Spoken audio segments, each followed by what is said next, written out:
Welcome to the SwimSwam podcast. I'm today's host, Coleman Hodges. Joining us today, he is now a two-time world champion from Singapore, winning the 800 and 1500 freestyle.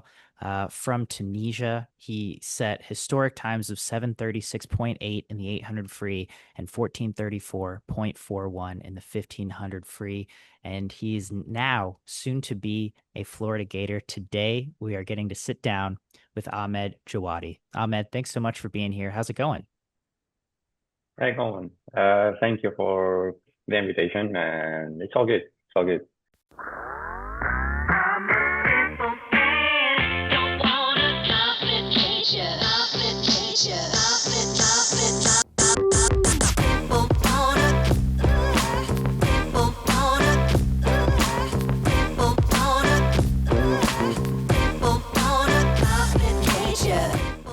This episode of the SwimSwam podcast is sponsored by Commit Swimming, SwimSwam's exclusive team management software partner. Since 2015, Commit has been providing coaches with swimming's leading workout management software. And now, Commit has team management software too. Commit wants to help you make the switch from Team Unify to a simpler, more powerful solution. Their onboarding and customer service team will walk you through every step of the way. Check them out at commitswimming.com to book your demo today. That's COMMIT swimming.com. I'm excited to sit down and chat with you for a bit. You're in France right now. Just how has coming off of Singapore been? How has the last week or two been for you since the World Championships? Uh, to be honest, it was a good week. I mean, I'm trying to enjoy it, and I'm trying to process what happened. Uh, I'm okay with what happened. I'm not in disbelief or something. I just like enjoying time with my family now for now and my friends, and I'm just excited to go back to training. Yeah. Uh, I'm sure it's a lot to process. I just coming into the Singapore World Championships, you'd had a great season. You'd had honestly, it seems like you've been building and building towards a competition like this, but coming into Singapore, did you have goals or expectations for yourself?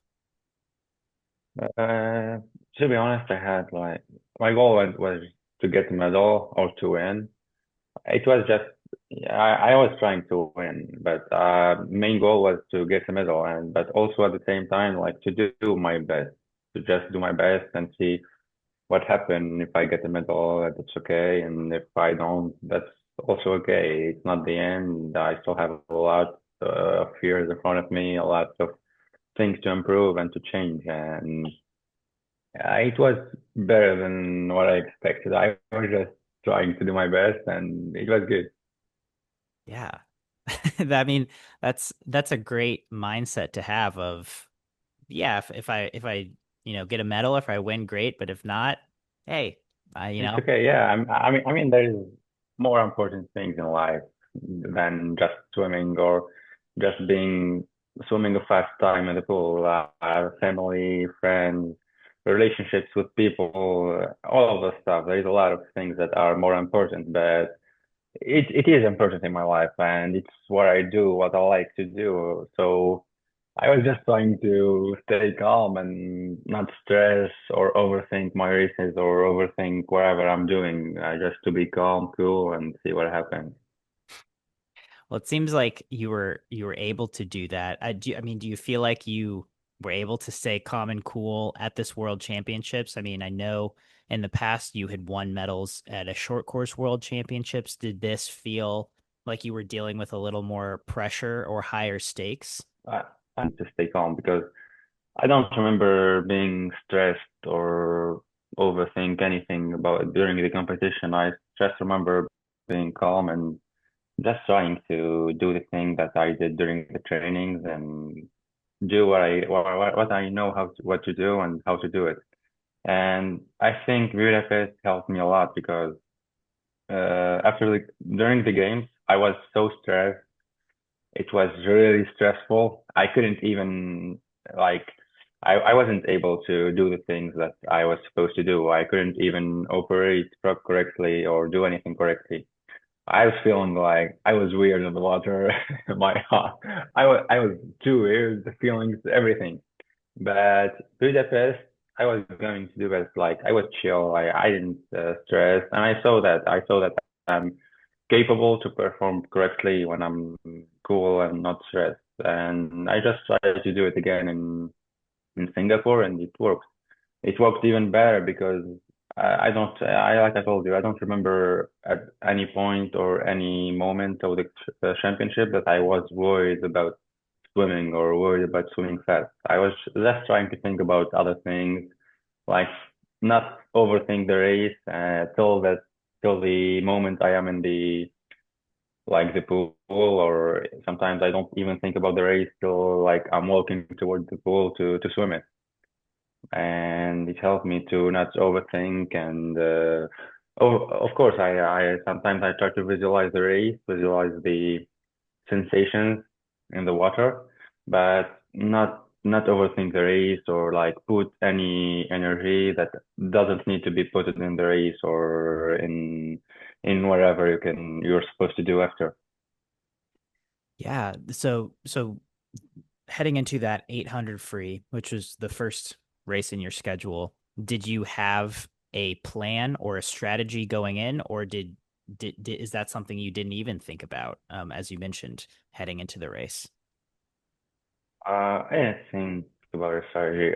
One thing that I remember, Philippe was going with me to the call room, and he was like trying to tell me about the strategy or something. I just told him like, don't worry, I know how to swim an 800. I know how to win it.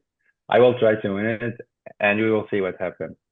And just like that, I especially the morning during the heat, I didn't like swim too fast the first 400, and it felt easy. And when I saw the split, 3:48:48, I was okay. Let's try to do this again on the afternoon on the final, and see if I can do anything after. And that's what I try to do. I try to do like easy for the first 400, and then to go faster after the 450, 5,500. Uh, I mean that there was such a loaded field in both events, but so that 800, I mean, you have European record holder, you have the world record holder in the 400, you have the world record holder in the mile, you have so many intense competitors. Do, how hard is it to stay in your own lane, or did you find that to be fairly easy in that race? No, it wasn't easy. It wasn't easy. You just well, at some point you can't stop thinking, oh, they are better than me. They have like they already proved their value and they proved that they can swim fast. And I till that moment I didn't do anything like them, or I didn't win any major like championship or competition, but. I was just thinking that, okay, I'm still 20 years old. They are 25, 26, or whatever. So my career is actually in front of me. It's not behind me. I'm not like at the peak of my career. I just need to focus on what I can do and what I have to do. But at some point, I was thinking, yeah, they are better than me. Maybe they will swim fast. They won't. It was tr like tricky, but I just tried to keep calm again. Well, so something worked, right? I mean, Yeah. you were able to execute that race. 7:36:88, one of the fastest times in history. Um, Not a Tunisian record, which is kind of Unfortunately, yeah. insane. What? Unfortunately. Yeah, I mean, how did that? First of all, how did it feel to win your first world title in that 800 heat? It felt good. I mean, like I expected, it felt good. And to be honest, I just I felt happy, but like I tried to come back to the competition. I said to myself, okay, we won this one. Let's celebrate it tonight. And tomorrow morning when I wake up, I just go back to the competition and focus again on 1500. I'll have time to celebrate after and do Mhm. whatever I want after the 1500. And I mean, that's what I did. Uh, yeah, that's it. Yeah, that's that's it. That's fair. And so then going into the 1500, how do you feel like you were able to reset? I mean, what does that look like for you mentally, or are you doing things, with your body or physically to kind of get your mind in the right place? Mm. Yeah, like I told you, I said to myself, okay, the next morning you go back to the competition and you focus on the 1500. And we did a lot of like recovery work after the 800, I think. I did like two, no, more than three ice baths and two saunas. We did some work. We did some work to go back again to to where I was. But because after the first 1500, I felt like I was tired. I felt I wasn't like the 800, and at some point it scared me. But I just tried to keep cool and swim for the medal and not swim for the time. Mhm. Do you feel like that played out in this your strategy or how you were able to swim that 1500 final?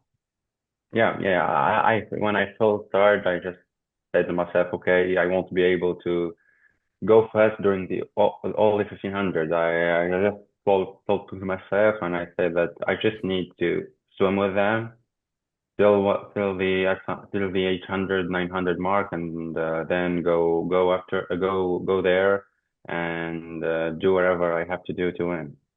Because I knew that I won't be able to swim 1500 all out, not like the 800. I knew that it will be hard and tough. And so then again, I mean, in the 1500, so many good competitors, the world record holder in the event, the multiple medalists in that event. How do you swim the race again, knowing that so many other guys in the field have closing speed, and can finish very quickly, but also that they have monster endurance, much like yourself. Yeah. Uh, to be honest, going on the 1500 final, I knew that all the eight guys have a chance to win because I think six of us or five of us swim like under 1440. Yeah. And if not 14 under 1440, it's like 1442, 1443. It's not that far from 1440. So I knew it will be tough and it will be like mentally challenging at some point. And the toughest one mentally will be the one to be able to stay till the end and till the last 200. And then the one with the fastest finishing speed will win the race. And that's what I try to do. I try to stay mentally strong till the between the 800 and the 1200, and then I started to try to go quicker. But the race didn't go as I expected it because I expected like everyone to go fast from the beginning, and they didn't. Everyone stayed together till the 800, 900, I think. And then when I tried to go out, I think Bobby and Sven followed me, and we stayed together till the 1200 or 1300. Yeah, from a viewer standpoint, that's how I was seeing the race too, and it was a little surprising to see not everyone go out in quite as fast as you might have expected. Yeah, But like you said, I think everyone was swimming for that medal or swimming the race and not necessarily swimming for a certain time. But having yeah. completed, I think everyone was swimming for the medal. Yeah, every yeah. one of us was swimming for the medal. That's why everyone tried to stay and not go fast from the beginning. Yeah. No, absolutely. And so I mean it made for a very exciting race, but again, you were able to come out on top once again. Um, so then just toward at the end of the meet, at the conclusion of that race, two gold medals. You're the second Tunisian male to win this double, the 800 1500 double in the last 2 years. How did that feel for you? Have you processed that since then? I mean, it felt good, but it also felt unreal because 2 years ago I was watching Asnawi doing it, and I was like, "Oh, he's so strong." Yeah, it's so cool. I hope I will be able to do this one day. And now it feels like it was too fast, and it feels like it came too fast. So I'm just trying to process it again and like I don't know, it made me feel like I want to do it over and over. I just don't want to like stop here and like do it once and after it stops, I just feel like I need to try, at least try to do it again and see if I can. Yeah. I mean, I know I'm excited to hear a little bit more about just your journey of how you've been able to get to this place. But, watching that mile swim, we were live streaming and having a discussion about this. And it's like Maluli, Hafnawi, and now Jawadi. Like, how is Right. Right. what's the deal? How is this happening? How is Tunisia producing so many elite level distance freestyle swimmers? I don't know, really, I don't know. I think it's all because of Malloy. Like he was an inspiration, and it made us all think I want to do this, and I think that's why. But otherwise, I don't know why. But it's just the distances or the long distances. I don't know, really. So how did you get into distance swimming? I don't remember. I just remember I at first I was swimming the 200, 100 Mhm. till the age of 12, I think. And then I just started to train with a distance group. Like everybody was doing this. No one was doing any other thing. Started the 400, 800, 1500. And from that moment, I started doing distance and swimming distance. So I got stuck there and I couldn't change it after. You got sucked into distance swimming. I feel like that's that. I Yeah. guess that's just how it happens with many distance swimmers. And were you how long did you train in Tunisia? And then when did you end up making the move to France with Philippe Lucas? Uh, I trained in Tunisia till 16 years old, and then I went to Grenoble for 2 years, and then I went with Philippe on this season 2023, 2024, so last season. Okay. And now I did 2 seasons with him, and now I'll be moving to Florida. Uh, I mean, I changed it. Like I went from Tunisia to France because of studies. I wanted to keep studying and at the same time be able to train like an athlete and like once no 6 times or 7 times a week. And that's what we did the first time. And then I went with Philippe because I wanted to focus more on training like a pro. And I remember going like I already said this. I remember growing from like 45 K a week to like 85 or 80 a week with Philippe. So like the volume doubled. Like I went from doing 1 week to 2 weeks in 1 week. So yeah, it was hard at some point. Oh my gosh. How did you Yeah. meet Philippe, or how did that opportunity come about for you? I think we met at the short course France League Championship or the long course, I don't remember. And he saw me swimming and he told me that I have a lot of like potential when he saw me swimming, he saw me floating and or wherever. He told me that I have something and I need to work on it. And after I decided to hear him and I go train with him for the past 2 years. Yeah, and so as you mentioned, you went from 45K a week to 85K a week. Yeah, How did you yeah. manage like how did you get used to that? That's such a big difference. I don't know. At some point, I wasn't getting used to anything. I was just feeling tired all the way. I was tired every day. I couldn't even move. I remember the first 3 weeks. The weekends were really hard. Like I was sleeping all day. On Sundays, I was sleeping all day. I don't do anything. I don't go out. Nothing. Just sleeping. But then I kept getting better, and even like in training, the times were faster and faster. I remember last year, I wasn't like believing the way they was. like getting better and better. The way that I went faster and faster all during the season was just like unbelievable. I don't know if it ha already happened in swimming or I don't know. I just went from 802 to 742 in 800. So I wasn't believing what was happening, and the number of steps I went like I just passed in just one season. So life with more with Phillipe, and it works like I even better with the 6 seconds I shaved again, and I hope it will be even better. Even technically, my turns are off. Well, I know I can shave a lot of seconds from there. Hey, that's what US college system does well, is turns. Yeah, Um, especially turns. Yeah, so what were you training long course, short course with Philippe? long course, long course. Okay. And how big, what was the training group like?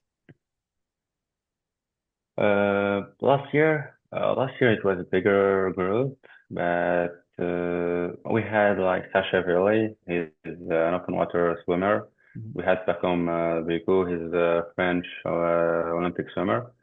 Logan Fontaine, open water swimmer, and we have like Anastasia Kirkoshnikova, and some medley butterflyers.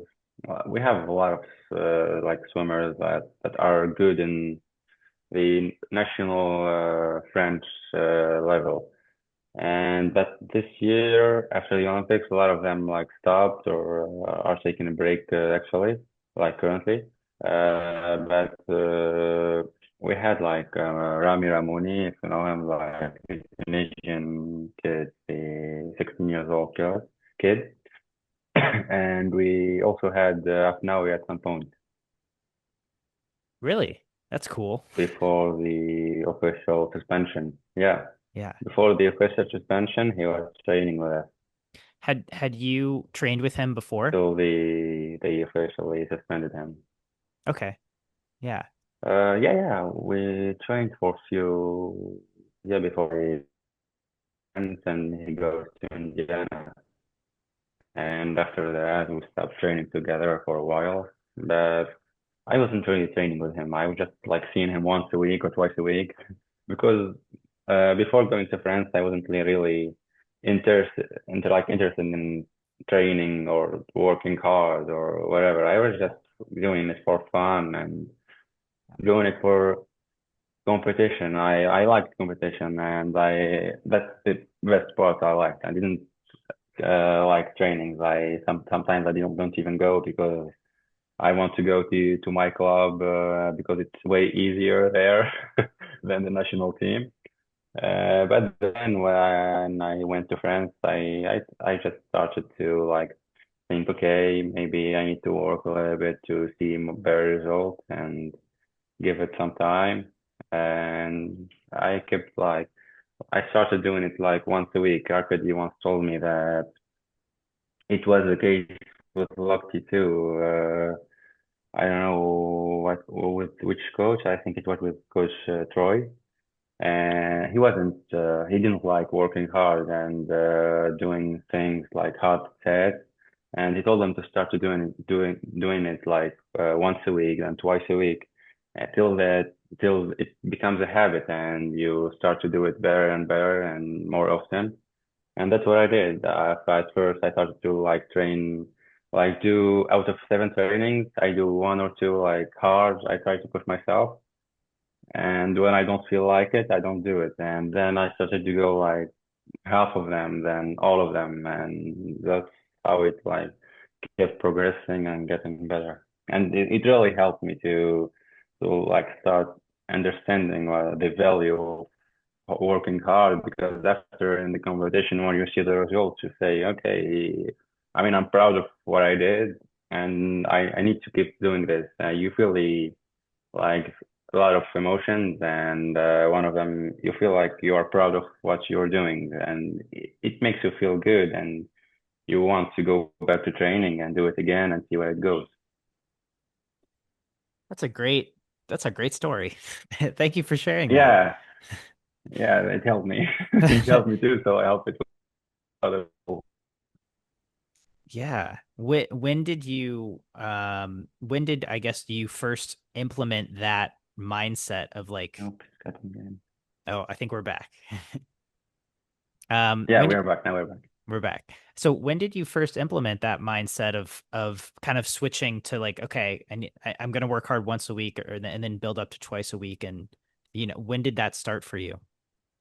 I think it was in October, September 2021. That's the moment where I went with Arcady, and he told me that after because when I got there, I remember the first thing that I did. I talked to Arcady, and it was after my first session with him. I talked to Arcady and told him like that. I want to go to the games. I want to go to Paris. And I was swimming like, I don't know, I was swimming like 4-0, something like that. I wasn't fast. I was too slow. And I remember like saying him in the eyes, I want to go to Paris. And he actually like accepted it and he didn't tell me be realistic or anything. He just told me, okay, now that's a goal and you need to work toward it. And with times, like he told me these stories and he told me a lot of other stories. And uh, like mentally, he helped me a lot. I still have a lot of things that he told me and he gave me that I still work with. Mhm. Sorry, who was this coach? It's Arkady Zachanin. He's the Okay. Russian backstroker. Yeah, I remember Arcady. I know Arcady. Yeah. That's awesome. So you trained with him in France? Yeah, I trained with him in France, in Grenoble, for 2 years before he goes to Lausanne. Okay. He Um, left Lausanne and I left to Phillipe. yeah. So everyone left somewhere else. Everyone's scattered. Um, Yeah. okay. And so with training with Philippe then, I mean, I have to ask, like, what was one of the most challenging sets you did with Philippe? When you're doing 85K weeks. We did a lot of sets, but the thing with Philippe is that you don't get like days of you just swim and all of the systems are hard and challenging. Like uh, I remember one week we did I don't remember all of them. Monday afternoon we did a speed set. Like it was like 4 100s on 1 minute 205 like one on 102 105 no on 1 minute and 0.5 and like it was 400 and you do it 6 times and that was Monday afternoon and it was hard because the first ones I was swimming 56 57 and the last one I wasn't able like to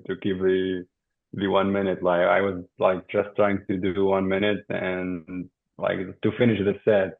I remember the last one it was 101 no 59 101 10 and 57 and I it hurt like it burned and next day it was Tuesday afternoon morning we did 10 400 on 4:30 and the afternoon I don't remember the set. I think it was like 150 20 or 22 24 20 or 24 and Wednesday afternoon it wasn't really hard but it was like 2075 and after 1050 and Thursday afternoon it was 10 800s I think. And I remember on that week I was like I was really dying. I, at the end of the week I couldn't even move. I was struggling to go out of the water. But it's like good stuff. It's things you remember after and you say, "Oh, I did that." I definitely can do it again. Yeah, it's good stuff. It's like a good repair, yeah, that you place, and you maybe at some point you need to compare it, but it will help to see what you can do more in the future. Yeah. It's good stuff. Obviously, it helped you. It worked for you. Yeah, It doesn't sound good to me, but hey, I'm not a world champion, so that's that's fair. yeah, it can work for some people, and it doesn't. Maybe it won't work for others. Well, yeah, I think you have to, like you said, learn how to work and learn how to train in that way and embrace the distance swimmer life. Yeah, it's a hard lifestyle. Seriously, you It's a have to really hard be one. be be willing to sleep on weekends. Yeah. So yeah, now you're heading to Florida soon. Just I'm curious how that came about, how you met Anthony Nesty, or how you ended up wanting to come to America to train. To be honest, it was on like my plan to come to America, but after the games, I decided to give it one more year and one more season, and at some point in Louisiana, Texas, and Florida, and I ended up choosing Florida because location is there. So I think it's the best training, like best distance training group there, and I need to learn this too because I think they have well, I mean, like they have what any other distance swimmer want to have, and both of them have like huge experience, and I think I still have a lot to learn, and not just on technical aspect, but even mentally and in trainings, in anything, even in attitude, in competition or in training. I still have a lot to learn and a lot to take from them, and not just that. I think Coach Nestle is definitely one of the coaches in distance, and not just in America, but in the world, because the way he is able to manage skating and Bobby at the same time is impressive, and even other coaches like surely have the luck. It's a good choice, but we will find out. I mean, we will see how it goes, and I'm really excited to swim like short course yards because I never done that, but it seems cool and it seems fast. But I honestly hope it will help, especially help me with my turns because that's why I want to try it and want to see if it really will help. I need something to help me with them. But we'll see. I'm really excited for it. Yeah. What we're swim fans are certainly excited to see you in Florida as well. I think it's a little funny to me that you say your turns need help because you're a world champion in short course as well. But you say your turns still need work. Yeah, I need a lot of work. Like it's original, like it's original level turns. Even like you can see on the last turn, on the 1500. Sven was like way back, and he just in the turn he came back like at the same level as me. Yeah. So you see how old they are. But again, something that Arkady told me. He told me that it doesn't matter how fast you can go, you still can like improve, and you can still go faster. It doesn't matter if you're a world champion or Olympic champion. Everyone has something to work on, and no one is perfect. You can't be perfect. Otherwise, you like swim way faster than that, and you won't have anything to like to change or something, nothing to improve. And like everyone will swim at the same time.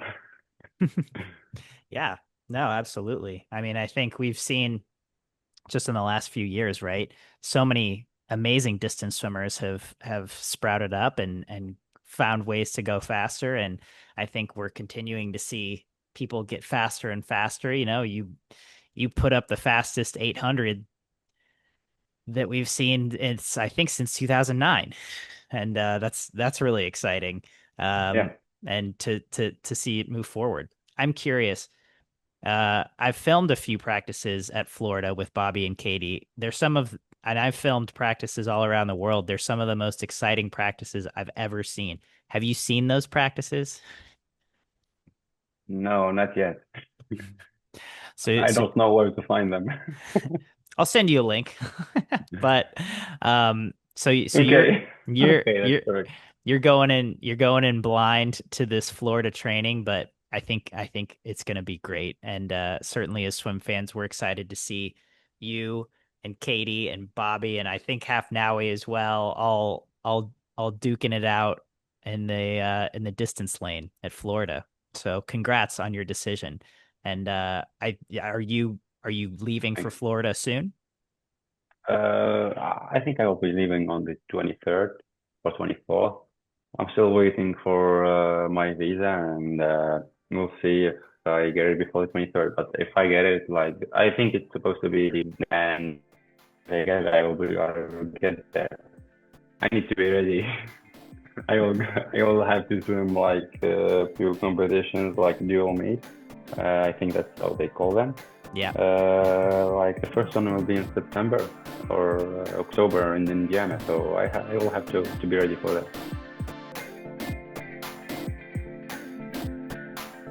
You've been listening to the SwimSwam podcast. Stay tuned for new episodes every week.